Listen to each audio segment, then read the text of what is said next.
성경 공부 룻기 편에 함께 하신 모든 분들을 환영합니다. 5번의 룻기 공부를 통해서 룻기에 나타난 하나님은 어떤 분이신지, 그리고 룻기의 하나님의 사랑하심과 역사하심이 어떻게 나타나는지를 저와 여러분 모두가 확인하고 풍성한 은혜와 또 감사가 있기를 소망합니다. 오늘 그 첫 번째 시간에는 룻기는 어떤 책인지를 간략하게 살펴보고, 그리고 룻기 1장 1절에서 8절까지의 말씀을 공부해 보도록 하겠습니다. 자, 먼저 룻기는 어떤 책일까요? 저자와 기록 시기를 살펴보겠습니다. 룻기의 저자에 대해서는 룻기 안에서는 물론이고 성경의 그 어떤 다른 책에서도 명확하게 언급하고 있지 않기 때문에 룻기의 저자가 누구인지 정확하게 알지 못합니다. 그런데 유대인들은 전통적으로 룻기의 저자를 선지자 사무엘이라고 여기고 있습니다. 그 이유는 다윗이 룻기에 등장하기 때문이죠. 룻기 4장 17절과 22절에 나오고 있습니다. 그리고 솔로몬의 이름은 룻기 4장의 족보에 나오지 않기 때문에 룻기는 아마도 다윗의 통치 기간 중에 기록되었을 것이다 라고 생각합니다. 그 다음 등장인물입니다. 등장인물은 엘리멜렉, 나오미, 말론과 기럨, 오르바, 룻, 보아스, 그리고 무명의 기업 물을 자가 나오고 있습니다. 이 중에서도 핵심 인물로는 나오미와 룻, 그리고 보아스를 꼽을 수가 있겠습니다. 다음 시대적 배경입니다. 룻기의 시대적 배경은 사사 시대입니다. 그래서 룻기가 구약 성경 가운데 사사기와 사무엘상 사이에 위치하고 있는 것입니다. 그 다음 장소적 배경을 살펴보겠습니다. 룻기의 장소적 배경은 두 곳입니다. 모압과 베들레헴인데요. 두 지역의 위치를 지도로 한번 보실까요?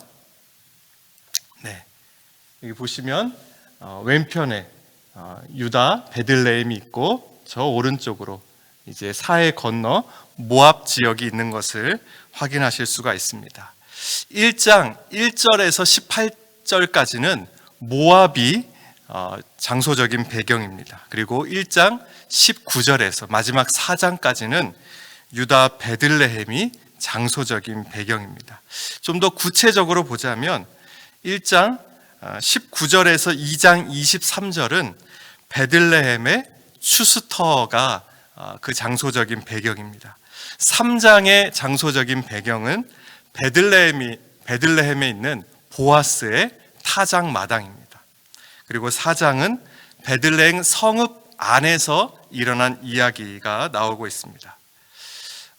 이 나오미의 가정이 모압에서 10년을 지냈고, 그 다음에 베들레헴으로 돌아와서 약 1년 동안 지낸 이야기를 룻기에서 다루고 있습니다. 10년과 1년이죠. 그런데 룻기의 분량에서는 모압에서의 10년보다 베들레헴에서의 1년을 훨씬 더 길고 자세하게 다루고 있지요. 왜냐하면 그 1년 동안 나오미와 룻, 다시 말하면 하나님을 붙쫓았던 백성들을 향한 하나님의 인애, 헤세드가 강력하게 나타나고 있기 때문입니다. 제가 좀 전에 하나님을 붙쫓았다라는 표현을 사용했는데 룻기에 나오는 표현입니다. 붙쫓다라는 말은 존경하고 섬긴다, 따른다, 이런 의미가 있습니다. 그리고 하나님의 인애라고 했습니다. 인애는 룻기 3장 10절에 나오는 표현인데요, 히브리어로는 헤세드입니다. 하나님의 사랑하심과 인자하심을 함께 말하고 있는 단어입니다. 자, 그 다음으로 룻기의 기록 목적을 살펴보겠습니다. 두 가지를 생각해 볼 수 있는데요. 룻기의 기록 목적, 첫 번째는 룻기는 이방인들도 하나님의 구원의 은혜를 받을 수 있다는 사실을 가르쳐 주기 위해서 기록되었습니다. 여러분, 룻기의 가장 핵심 주인공이라고 할 수 있는 룻은 어떤 여인이었나요? 이스라엘의 대적이자 멸시받는 모압 족속의 여인이었습니다. 그런데 하나님은 그 이방 여인, 모압 여인 룻을 하나님의 가족으로 받아들여 주셨을 뿐만 아니라 이스라엘의 왕을 낳는 이 중요하고 엄청난 일에 이방 여인, 모압 여인 룻을 사용하셨습니다. 그래서 룻은 다윗 왕의 증조모가 되었던 것입니다. 하나님의 사랑이 이스라엘 민족만을 위한 것이라고 주장했던, 하나님이 이스라엘 민족만을 사랑하시고 선택하셨다라고 주장하는 사람들에게 이 룻의 이야기는 뚜렷하고 분명한 반증이 되는 것입니다.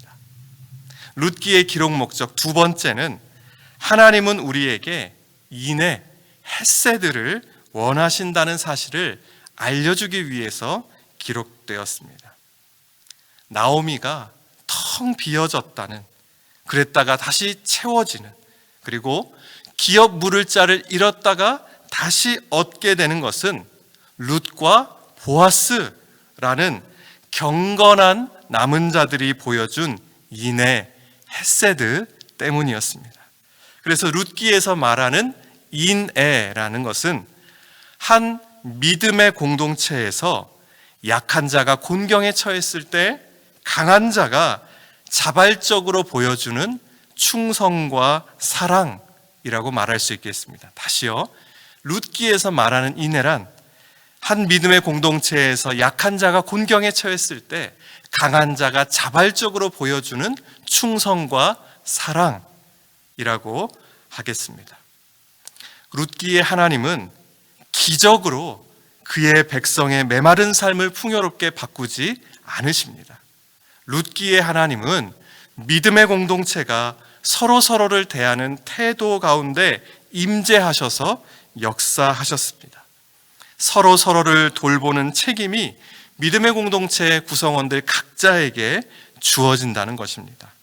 이렇게 믿음의 공동체에서 서로서로를 돌보는 가운데 우리 하나님께서 역사하십니다. 하나님의 인애가 나타납니다. 곤궁에 처한 하나님의 백성들이 하나님의 돌보심을 경험하게 되는 것입니다. 그래서 룻기는 기록되었습니다.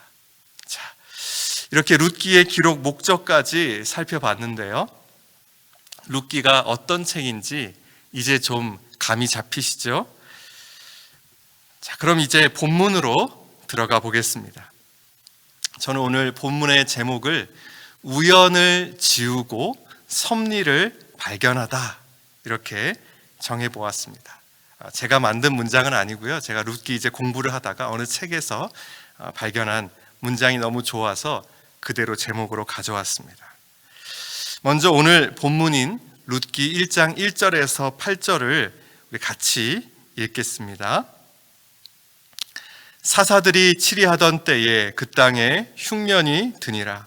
유다 베들레헴의 한 사람이 그의 아내와 두 아들을 데리고 모압 지방에 가서 거류하였는데 그 사람의 이름은 엘리멜렉이요 그의 아내의 이름은 나오미요 그의 두 아들의 이름은 말론과 기럯이니 유다 베들레헴 에브랏 사람들이더라. 그들이 모압 지방에 들어가서 거기 살더니 나오미의 남편 엘리멜렉이 죽고 나오미와 그의 두 아들이 남았으며 그들은 모압 여자 중에서 그들의 아내를 맞이하였는데 하나의 이름은 오르바요 하나의 이름은 룻이더라. 그들이 거기에 거주한 지 10년쯤에 말론과 기럯 두 사람이 다 죽고 그 여인은 두 아들과 남편의 뒤에 남았더라. 그 여인이 모압 지방에서 여호와께서 자기 백성을 돌보시사 그들에게 양식 주셨다 함을 듣고 이에 두 며느리와 함께 일어나 모압 지방에서 돌아오려 하여 있던 곳에서 나오고 두 며느리도 그와 함께 하여 유다 땅으로 돌아오려고 길을 가다가 나오미가 두 며느리에게 이르되 너희는 각기 너희 어머니의 집으로 돌아가라. 너희가 죽은 자들과 나를 선대한 것 같이 여호와께서 너희를 선대하시기를 원하며. 아멘. 저는 오늘 본문의 핵심을 하나님의 섭리라고 보았습니다. 하나님의 섭리. 그런데 오늘 본문을 공부하고 준비하면서 제 마음에 아픔과 죄송함이 있었습니다. 제가 감히 그 앞에서 하나님의 섭리를 말하기에 너무나 조심스러운 분들이 있기 때문이었습니다.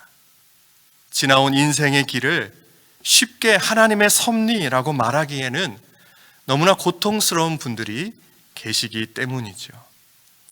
지금의 삶이 안정되고 잘되고 여유로운 분들이야 과거에는 힘들고 어려웠어도 지나온 세월을 돌아보면서 하나님의 섭리였다고 그렇게 말할 수 있겠지만, 지금도 여전히 고통 가운데 계신 분들, 여전히 그 아픔을 끌어안고 살아가는 분들에게는 제가 감히 하나님의 섭리에 대해 강의하기가 조심스럽고 또 죄송한 마음이 듭니다. 장애를 가진 자녀를 키우고 계신 부모님들, 내 탓이라고 여기며 아파하는 부모님들이 계십니다. 그리고 굴곡진 한국사를 살아오시면서 이루다 표현할 수 없는 고난과 아픔을 겪으신 어르신들이 계십니다. 그리고 또 개인의 아픔, 가정의 아픔을 끌어안고 여전히 고통스러운 삶을 살아가고 있는 분들도 계십니다. 그래서 저는 기도하며 이 자리에 섰습니다. 조심스럽게 오늘 공부를 시작합니다. 하나님께서 그분들에게 특별한 은혜 주시기를, 그래서 제 짧은 지식과 지혜, 경험으로 다 표현할 수 없는 하나님의 섭리에 대해서 주의 성령께서 이 룻기 말씀을 통해 각자에게 깨닫게 해주시기를, 말씀해 주시기를, 은혜 베풀어 주시기를 간절히 기도합니다.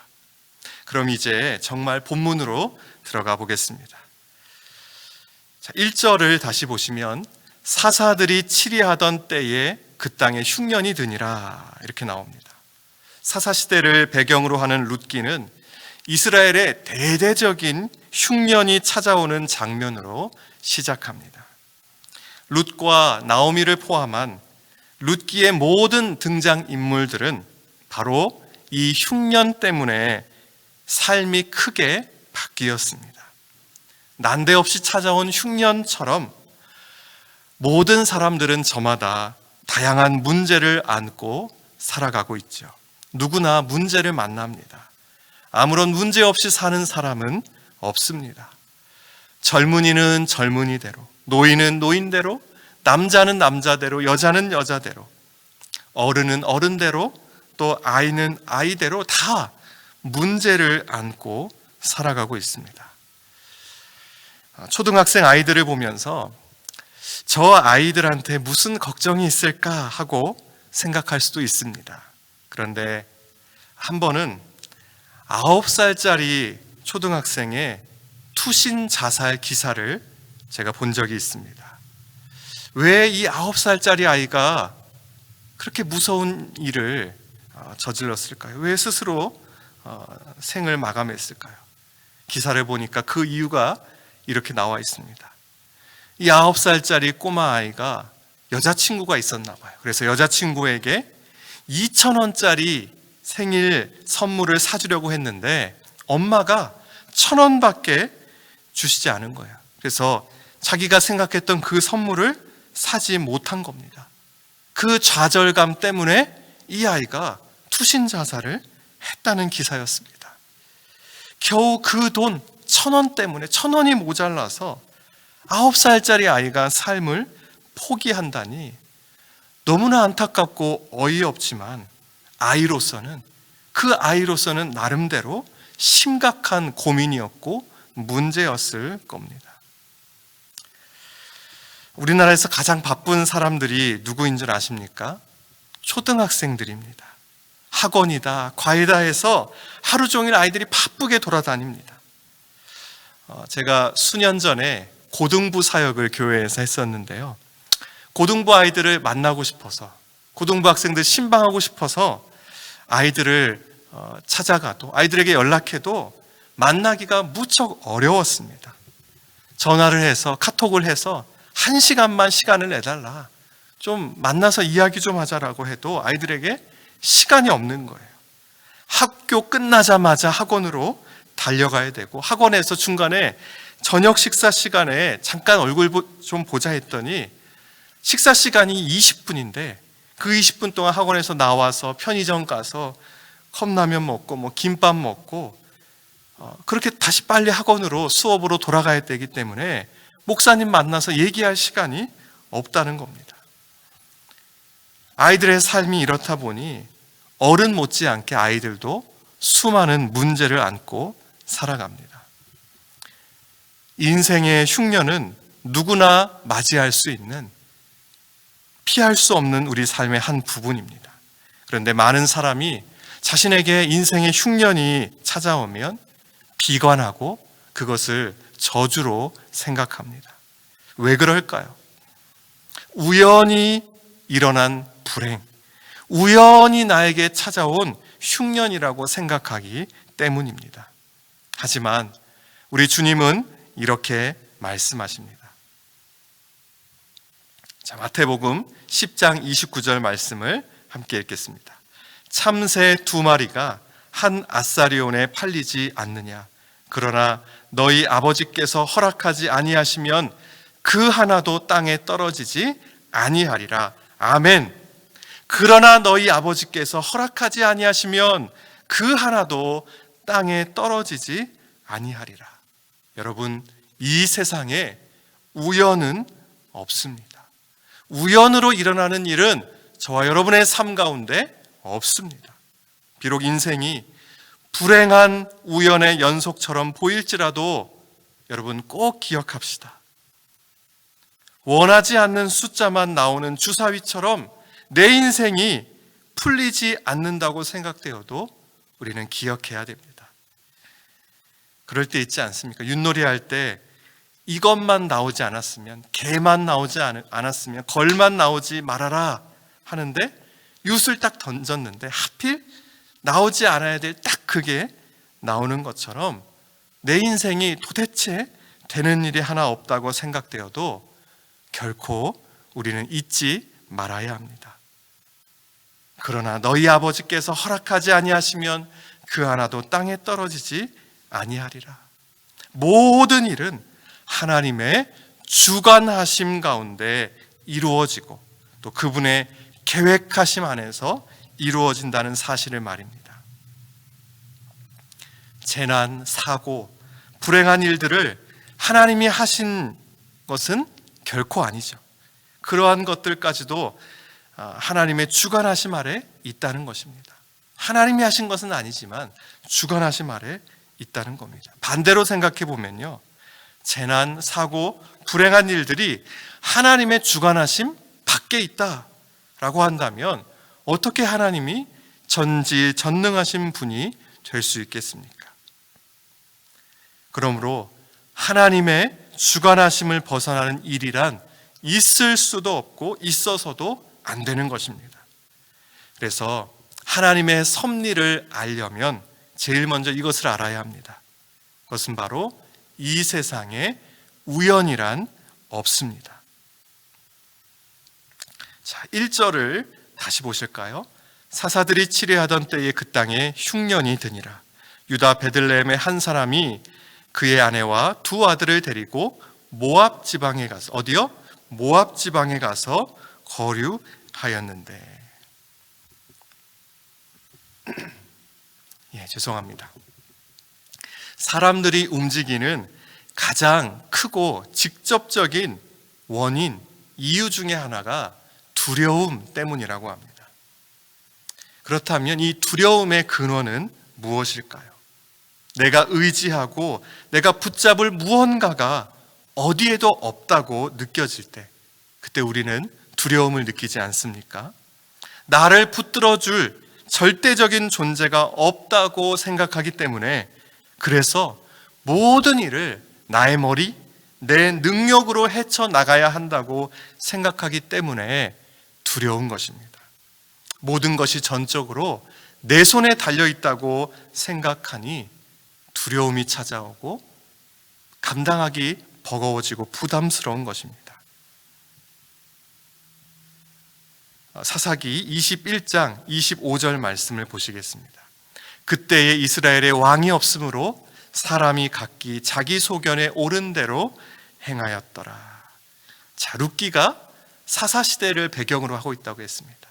사사시대의 사람들이 어떻게 살았느냐를 이 말씀이 보여주고 있습니다. 그때 이스라엘에 왕이 없으므로 사람이 어떻게 해요? 각기 자기 소견에 옳은 대로 행하였더라. 사사시대 때 사람들을 지배했던 생각은 자기 일은 자기가 알아서 한다는 교만함, 그리고 그 어디에도 나를 챙겨줄 사람은 없다고 생각하는 두려움이었습니다. 교만과 두려움. 그래서 다들 자신의 생각과 계획을 쫓아 자기 마음대로, 자기 나름대로 살아갔던 것입니다. 이에 유다 베들레헴의 한 가정은 하나님의 유업인 땅과 그리고 민족을 버리고서 이 흉년을 피해 이방 땅, 어디요? 모압 지방으로 이주를 했던 것입니다. 냉혹한 환경과 치열한 생존 경쟁 속에서 내가 가만히 있다가는 살아남을 수 없겠다는 나름대로의 계산이었던 것이지만 그 밑바닥에는 두려움과 또 교만이라는 감정이 도사리고 있었던 것입니다. 일단 눈앞에 닥친 위기에서 벗어나면 어떻게든 될 거야 라는 마음이 또한 있었던 것이죠. 이스라엘의 왕이신 하나님을 의지하지 않으니까, 자, 이스라엘에 왕이 없었다고 하지만 실제적으로 이스라엘을 다스리시고 보호하시고 인도하시는 왕이신 하나님이 있었습니다. 그런데 그 하나님을 의지하지 않으니까, 우리 인생의 주관자이신 하나님을 바라보지 않으니까 두려움에 빠지는 것입니다. 세상에 우연이란 없다고 했습니다. 이 말은 모든 것이 하나님의 원칙과 하나님의 다스리심 아래에서 일관성 있게 앞으로 나아간다는 의미입니다. 그것이 바로 하나님의 섭리입니다. 잠언 16장 9절 말씀 같이 읽겠습니다. 사람이 마음으로 자기 길을 계획할지라도 그의 걸음을 인도하시는 이는 여호와이시니라. 아멘. 아멘입니다. 그의 걸음을, 나의 걸음을, 우리의 걸음을 인도하시는 이는 여호와 하나님이십니다. 여러분, 믿음이냐 또 이해냐, 이 두 가지를 놓고 생각해 볼 때 저는 이렇게 생각합니다. 믿으면 이해가 된다. 먼저 믿으면, 그리고 나면 이해가 된다. 예를 들어서 예수님의 동정녀 탄생, 또 하나님의 삼위일체 교리가 그렇습니다. 믿음의 원리입니다. 믿음으로 이것을 받아들이면 이해가 됩니다. 믿으면 이해가 되기 시작합니다. 눈으로 보이는 것이 전부인 것 같아도 믿음의 눈으로 바라보십시오. 주무시지도 않고 졸지도 않으시며 지금도 모든 인생과 세상을 다스리고 계시는 하나님의 지휘봉이 느껴지지 않으십니까? 이제 2절을 보도록 하겠습니다. 그 사람의 이름은 엘리멜렉이요 그의 아내의 이름은 나오미요 그의 두 아들의 이름은 말론과 기련이니 유다 베들레헴 에브랏 사람들이더라. 그들이 모압 지방에 들어가서 거기 살더니. 여기 등장하는 이름들과 지명에 주목해 볼 필요가 있습니다. 자, 먼저 엘리멜렉이 나옵니다. 이 집안의 가장이죠. 엘리멜렉.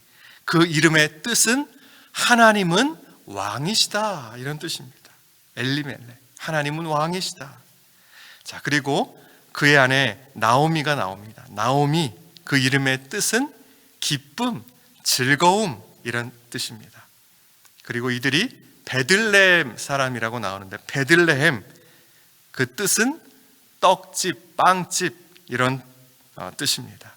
결과적으로 이들의 이름, 엘리멜렉, 나오미, 그리고 베들레헴, 이들의 이름 그리고 그 안에 담긴 뜻들은 앞으로 겪게 될 일들을 암시해주고 또 이들을 평가하는 기능을 하고 있습니다.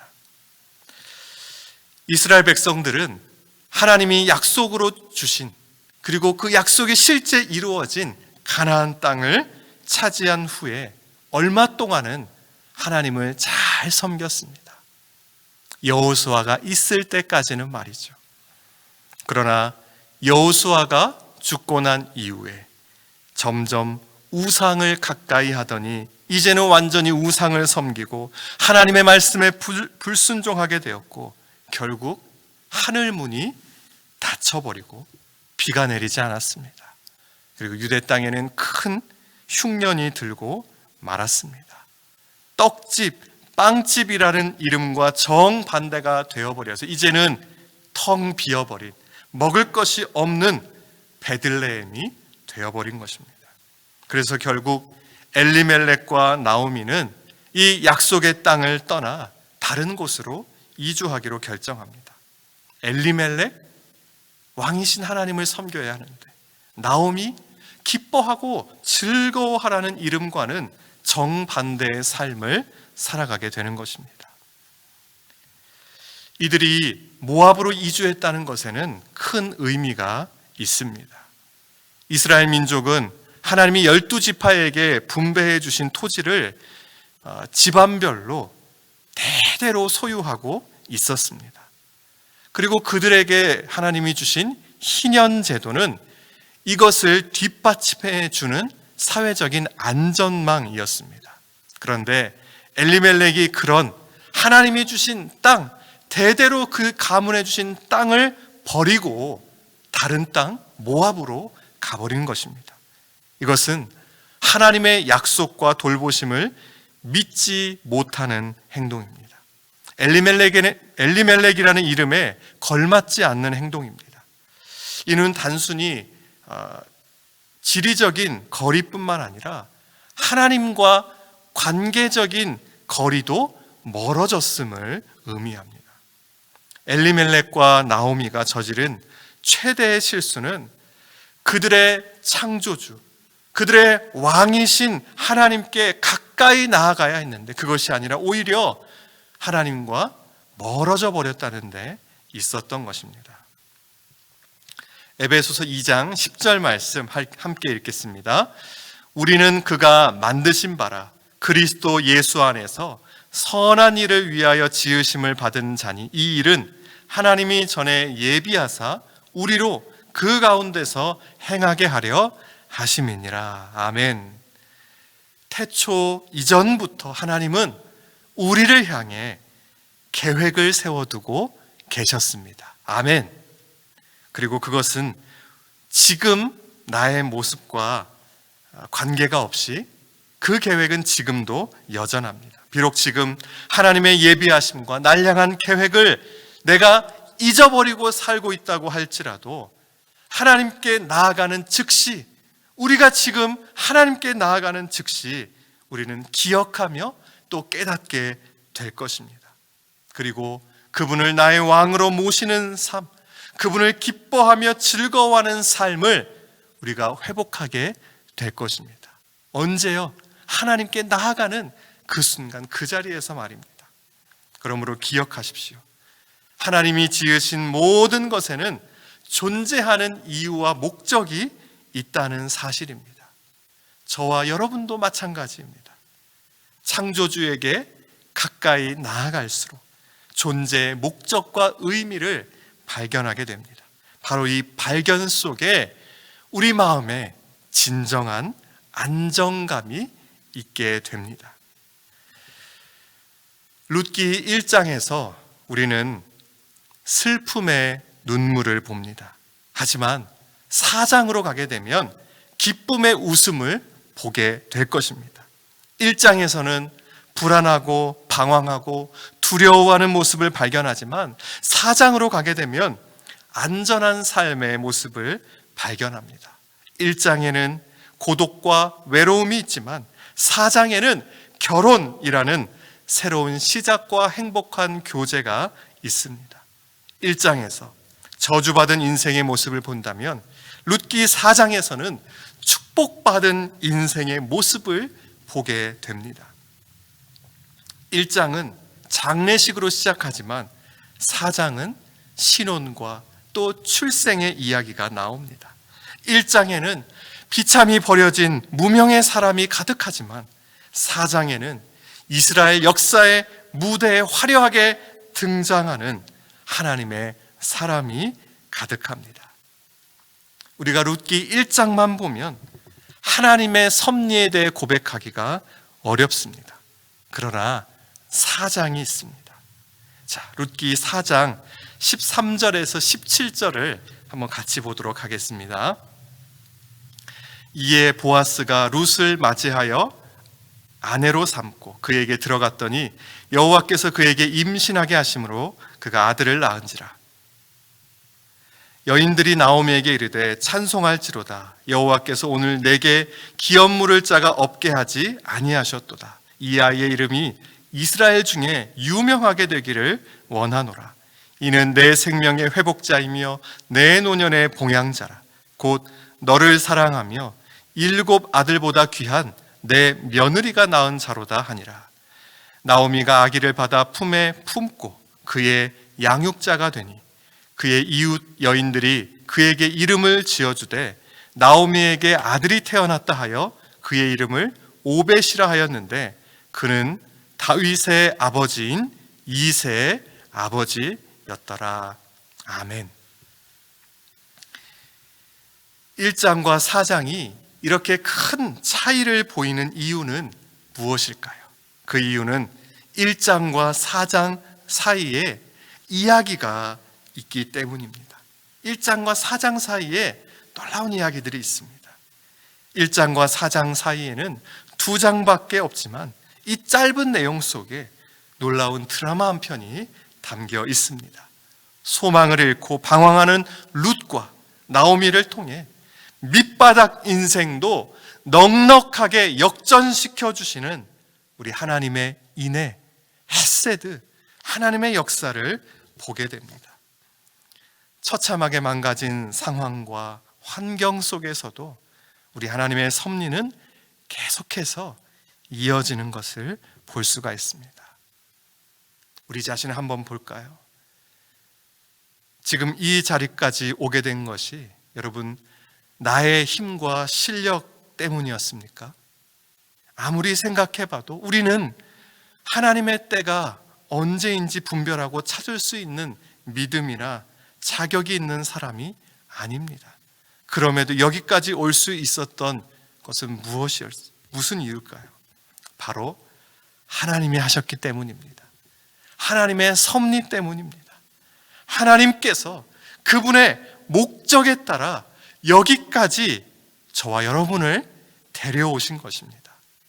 그러므로 우리가 하나님의 섭리를 깨닫고 선택하려면 내 삶에 어떤 일을 만들어가고 계신가?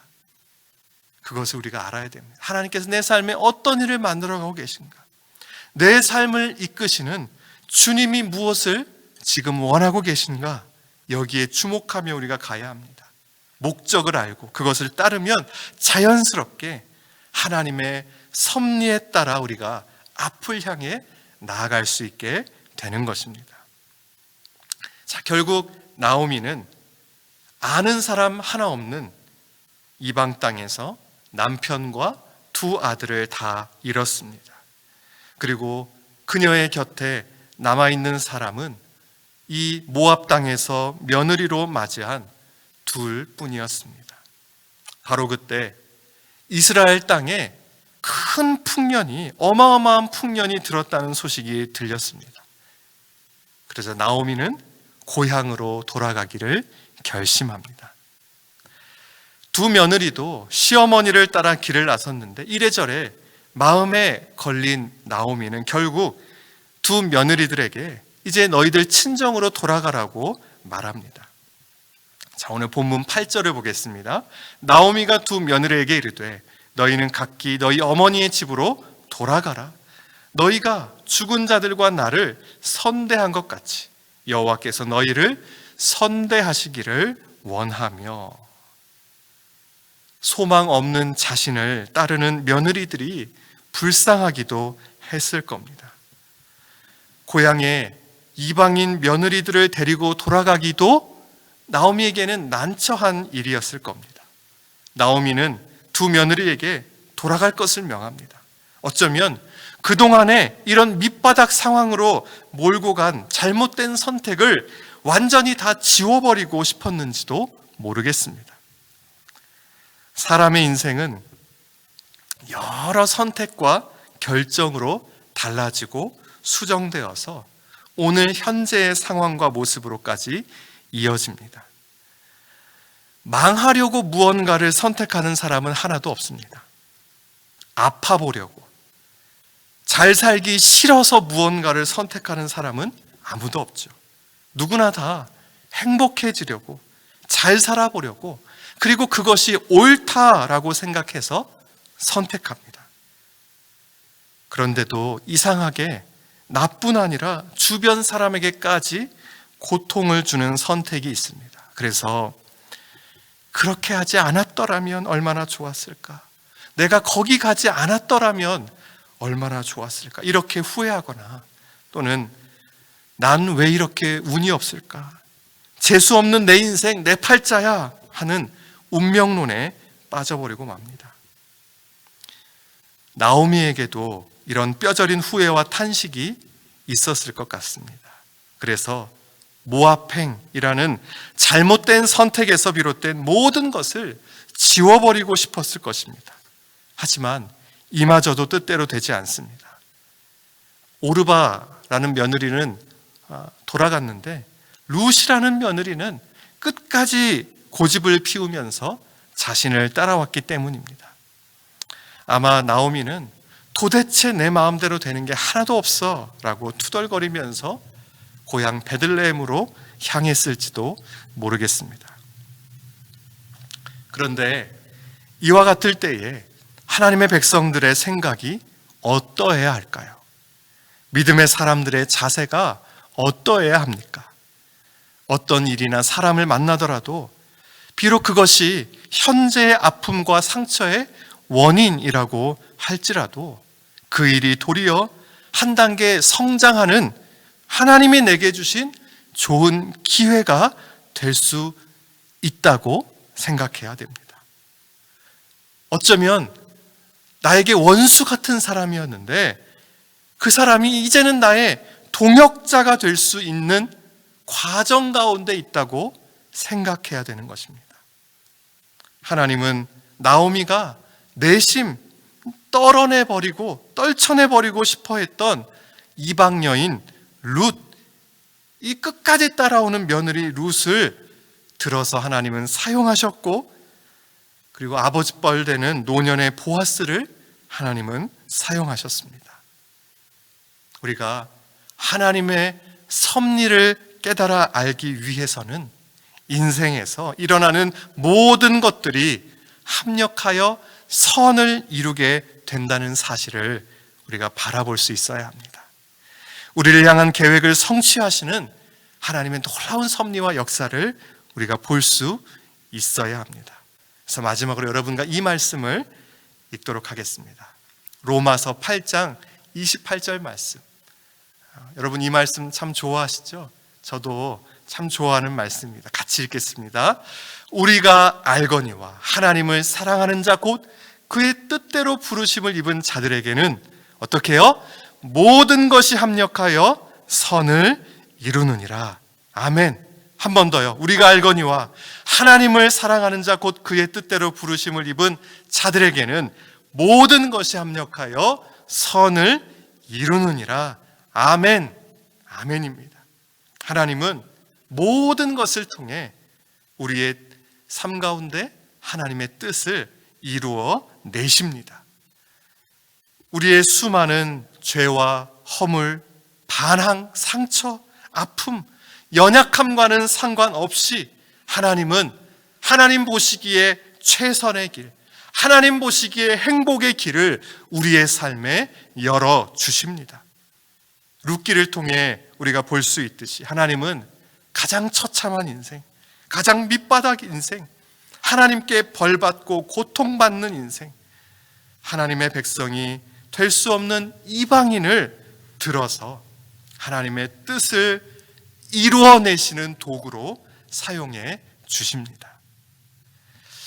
저는 강의를 준비하면서 비밀이라는 단어를 떠올리고 묵상하게 되었습니다. 혹시 여러분 가운데 나오미와 같은 삶을 살아오신 분이 계실지 모르겠습니다. 룻과 같은 삶을 살아오신 분도 계실지 모르겠습니다. 그분들은 이런 고백을 하실 수 있습니다.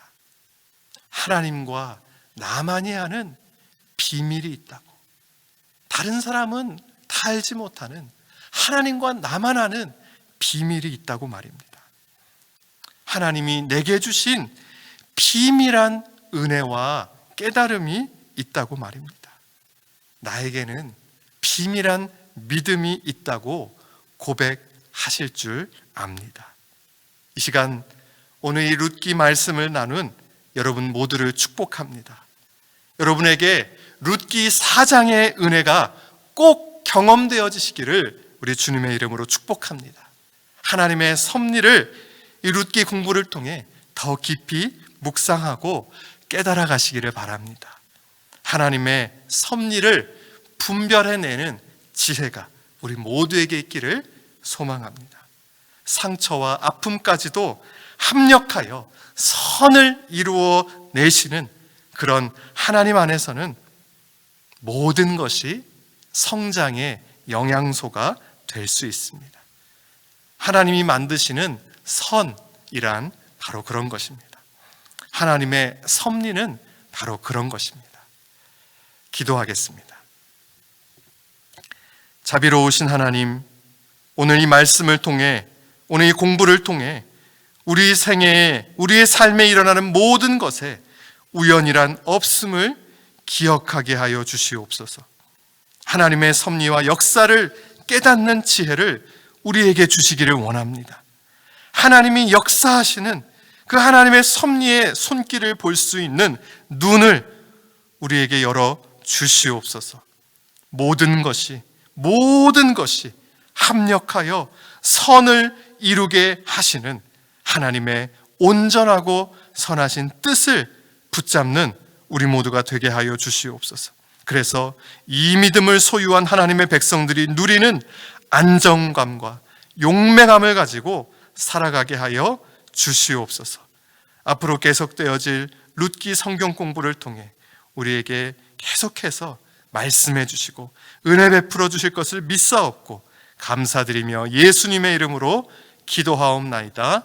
아멘. 네, 이렇게 룻기 성경 공부 첫 번째 시간을 마치겠습니다. 그러면 모두 두 번째 시간에 뵙도록 하겠습니다. 감사합니다.